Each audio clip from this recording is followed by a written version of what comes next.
Ṣótadé lórúkọ tèmi, gbajúgbajà òṣèré Nollywood.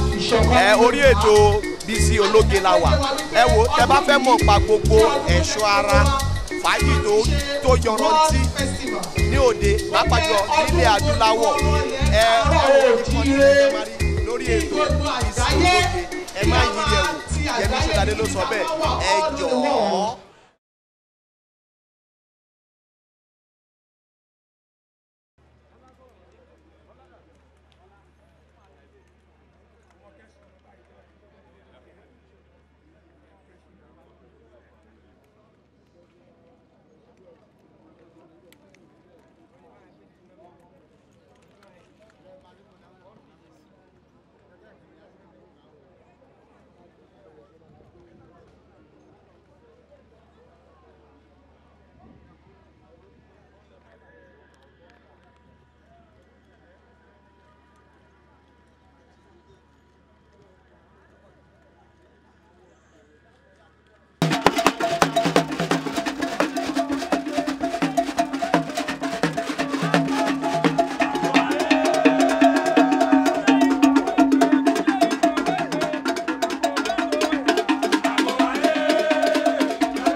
Thanks for watching this video. Please don't forget to click on subscribe button.